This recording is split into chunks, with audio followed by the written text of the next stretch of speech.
Today, we're going to discuss the big debate. Are Democrats taking the bait by fighting the illegal deportation of migrants to El Salvador? And I've got two interviews this week. I speak with Governor Gavin Newsom about his lawsuit against the Trump administration and Senator Chris Van Hollen about going to El Salvador to meet with illegally deported Kilmar Abrego Garcia. I'm Brian Tyler Cohen, and you're watching No Lie. There was reporting in Axios that's driving a lot of the news coverage as it relates to Kilmar Abrego Garcia, the migrant who was illegally deported to a maximum security prison in El Salvador. The reporting reads, the second House Democrat who spoke anonymously, a centrist, called the deportation issue a soup du jour, arguing Trump is setting a trap for the Democrats and, like usual, we're falling for it. Rather than talking about the tariff policy and the economy, the thing where his numbers are tanking, we're going to take the bait for one hairdresser, they said, likely referring to Andrew Hernandez Romero. Only if Trump tries to deport U.S. citizens, the lawmaker argued, will Democrats need to draw a line in the sand and shut down the House. So let's talk about this, because I understand that there are folks who say, look, Democrats' worst issue is immigration at a moment when Donald Trump is quite literally destroying our economy, which, if 2024 showed us anything, is a major issue to exploit, a majorly potent issue, then we should be focusing on that. Two things here. One, we should focus on that, and we do focus on that. I talk about the economy every single day. I talk about the impact that Donald Trump's idiotic tariffs have on our stock market, on our 401ks, on the cost of everyday goods. Trump is destroying a generation of farmers by sending other countries to countries like Brazil and Australia to get beef and soybeans that they used to turn to American farmers for. And even if the tariffs are eventually removed, we won't recover to where we were pre-tariff levels. Our car manufacturers, for example, they're going to suffer. Our supply chains right now are the result of decades of close cooperation with countries like Mexico and Canada, and that process grinds to a halt because of what Trump is doing right now, which is a death knell for American auto manufacturing. And by the way, Jerome Powell just this week announced slower growth and higher inflation, which was the issue that killed Democrats in the 2024 election. So I will continue to beat the drum on this every single day. But talking about the economy and talking about immigration are not mutually exclusive. We can walk and chew gum at the same time. And I'm sorry, but I refuse to believe that Donald Trump disappearing legal residents to a foreign gulag is something that we should stay silent about just because Trump polls better on immigration. I refuse to believe that moderate Republicans and independents out there think that allowing a Maryland dad and legal resident charged with no crime rotting in a foreign gulag is acceptable. I refuse to believe that we've lost every shred of our humanity in this country.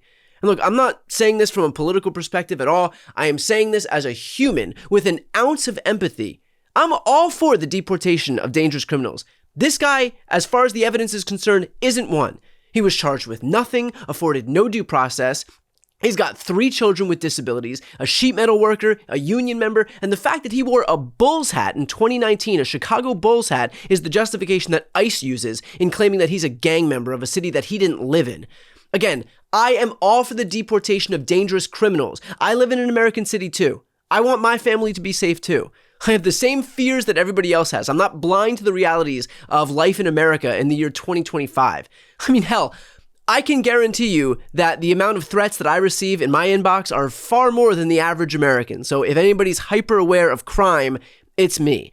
But do it legitimately. Disappearing this guy is not legitimate, nor, frankly, is it American. We have a Constitution and a Fifth Amendment right affording you a trial. If we've got a gang member who's here illegally, we're probably all in agreement that those people should be deported. But we have to know that they are gang members. And the way to do that is quite simply by affording somebody due process, which Garcia was denied. I am not defending criminals. I am defending that we know who the criminals are so that we're not punishing people who are innocent or even upstanding members of society. People who pay taxes and go to work and take care of their kids and enrich our communities. And I want to be clear, because Republicans are trying their level best to shoehorn this into the narrative, but what I'm saying is not an extreme position. Disappearing innocent people to foreign prisons is the extreme position. Period. Full stop. And if the moral imperative, by the way, to speak out isn't enough, which it should be, but let's say that it isn't. Let's say that you're still a numbers-driven person and you just can't bring yourself to want to discuss immigration because of what the polls say. Then let's just look at the polls. According to the latest YouGov survey, of all the issues in the political zeitgeist right now, the question deporting immigrants without criminal convictions to El Salvador to be imprisoned without letting them challenge the deportation in court polls dead last among Americans, with 46% of Americans strongly opposing and 15% somewhat opposing.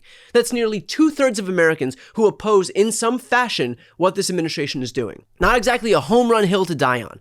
So again, even if the moral argument isn't enough for you, the polling backs up that position, that disappearing innocent people to a foreign gulag with no due process is not something that Americans are responding well to.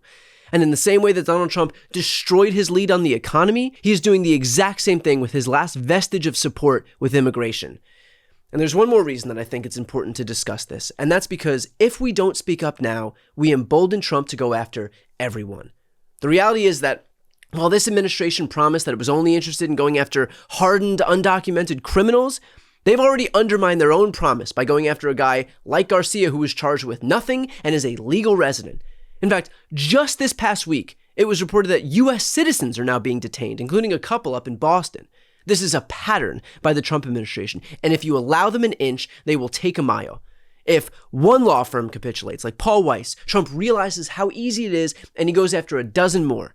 If one university like Columbia capitulates, Trump goes after more. If one tech billionaire like Bezos or Zuckerberg capitulates, he goes after more. If one media company like ABC News capitulates, he goes after more. If we do not stand up and fight him now, when he's going after one legal resident who wasn't charged with a crime, then we don't get to act surprised when he goes after another legal resident, or ultimately American citizens.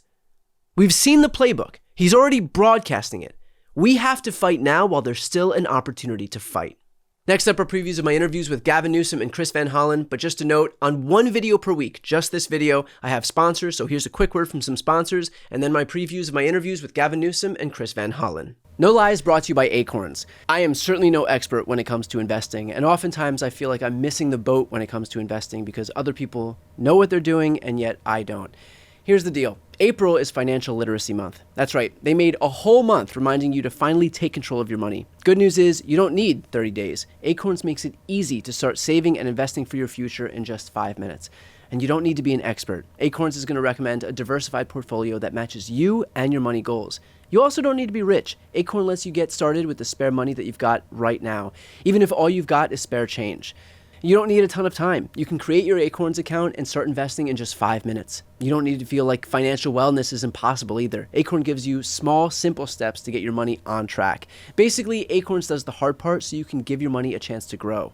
And trust me, I know this stuff can feel intimidating. I'm intimidated by it. That's why Acorns is so important. So sign up now and join the over 14 million all-time customers who've already saved and invested over $25 billion with Acorns. Head to acorns.com/BTC or download the Acorns app to get started. Paid non-client endorsement. Compensation provides incentive to positively promote Acorns. Tier 2 compensation provided. Investing involves risk. Acorns Advisors LLC, an SEC-regulated investment advisor. View important disclosures at acorns.com/BTC. No Lies brought to you by Fast Growing Trees. Did you know Fast Growing Trees is the biggest online nursery in the U.S. with thousands of different plants and over 2 million happy customers? They have all the plants your yard needs, like fruit trees, privacy trees, flowering trees, shrubs, and so much more. Whatever plants you're interested in, Fast Growing Trees has you covered. Find the perfect fit for your climate and space. Fast Growing Trees makes it easy to get your dream yard. Order online and get your plants delivered directly to your door in just a few days without ever leaving home. Plus, get support from trained plant experts on call to help you plan your landscape, choose the right plants, and learn how to care for them. And look, the reality is that we all want our yards to look great and finished, but the difficult part is that we don't know how to get there, but the experts at Fast Growing Trees do. If you want to offload some of this stuff onto the people who actually know what they're doing, this is a great opportunity to do exactly that. This spring, they have the best deals for your yard, up to half off on select plants and other deals. And listeners to our show get 15% off their first purchase when using the code BTC at checkout. Now is the perfect time to plant. Use BTC to save today. Offer is valid for a limited time. Terms and conditions may apply. We have heard that given the fact that there's very little Congress is willing to do, very little the Republicans are willing to do to rein in their own president's overreach, that the onus falls on the states to actually step in. And that's exactly what you've done today. You've just broken some news. Can you explain what you just did? Well, look, I just remind people the size of California. It's the size of 21 state populations combined, fifth largest economy in the world.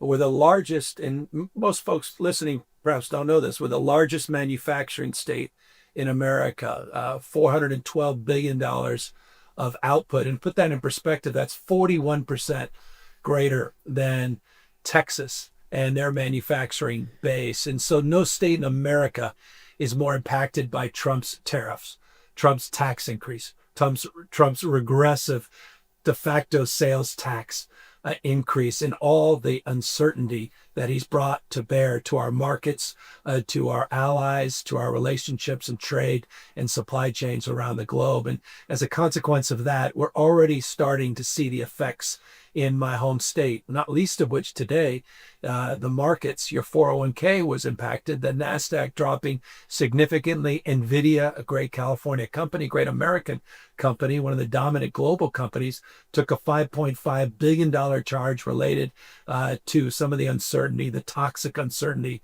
coming from the Trump administration. And so we sued. This is our 15th lawsuit since Trump took himself back, or rather got back in office.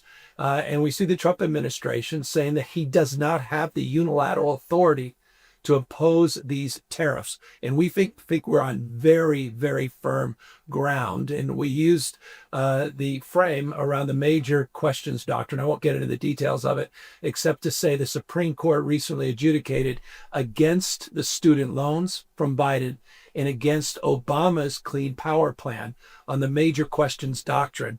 And if they're going to be consistent using that framework, we feel very confident the lawsuit that we just advanced, that these tariffs simply are unlawful, and Congress never specifically called them out under what we call the International Emergency Economic Powers Act.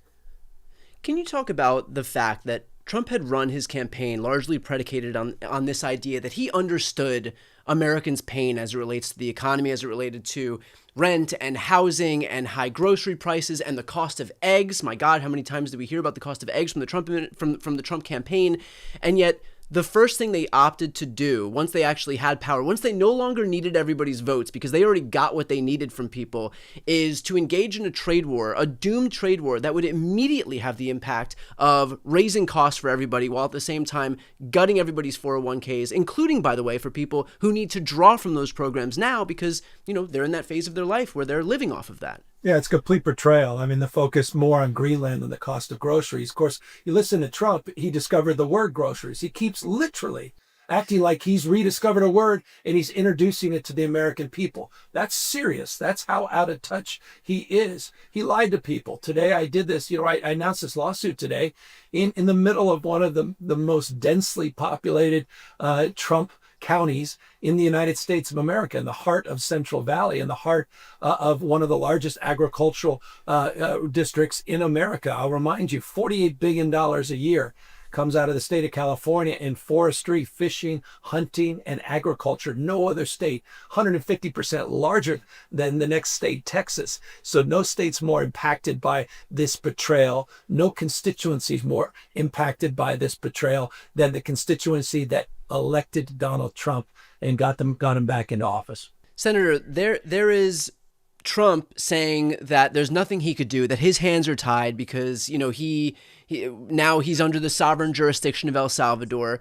And then you've got the reality of the situation, which is that the U.S. is actually paying to house these people in CCOT. And so how do you reconcile these two things where it's clear that the only reason he's there is because the United States, through our taxpayer dollars, are paying for him to be there, and yet at the same time, the Trump administration is pretending that it's got no agency in all of this?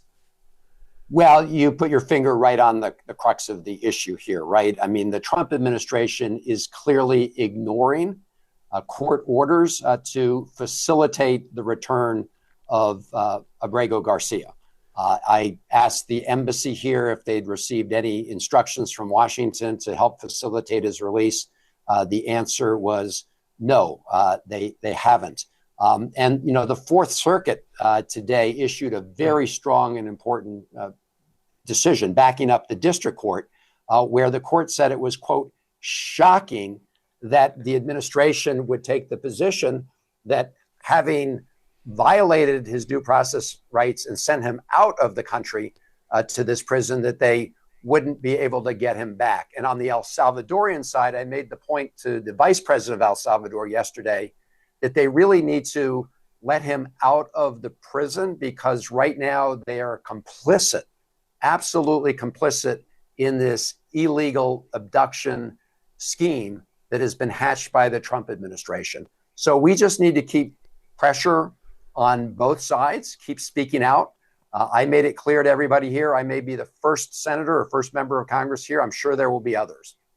Is there any concern that the Trump administration isn't going to be willing to even acquiesce to the ruling that was handed down by the Supreme Court, by the federal district court, and now reaffirmed by the Fourth Circuit panel, because he views this as a broader metaphor for his immigration fight. And so he knows that if he capitulates even an inch here, then it's going to be viewed as weakness on the broader immigration topic. And so for that reason, he's just going to continue to abide by this Roy Cohn mentality where he doesn't even give an inch despite what the courts say. So, yes, he may well try to continue to defy the court orders, right? Now they're trying to hang on this very thin read of their interpretation, although they admit that they have to facilitate the effort, but it's clear from the facts that they're not doing anything to implement that right now. So this is why we also have to make sure that we put pressure on from every angle.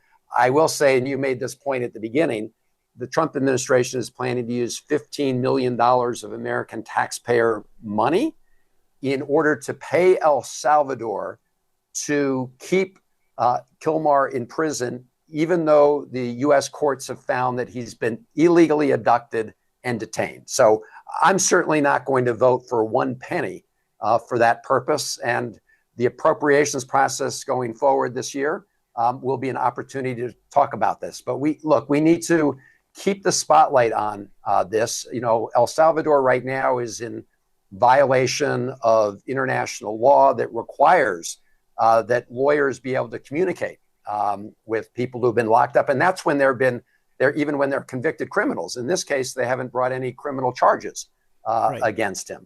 So you're right about the Trump administration's goal. They want to conflate this with their overall immigration policy. I think we need to be very clear as to what this is about. This is about protecting due process.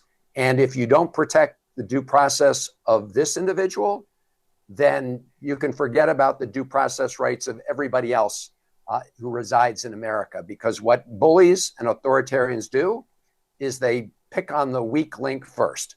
But this would just open the door, as it's already been open, but this would open the floodgates to tyranny in America. To watch the full interviews with Governor Newsom and Senator Van Hollen, click the thumbnails right here on the screen or check out the interviews playlist on my YouTube channel. You can also click the link on the screen to listen to the audio version of this episode, and of course to see more of my content, the subscribe button's on the screen as well.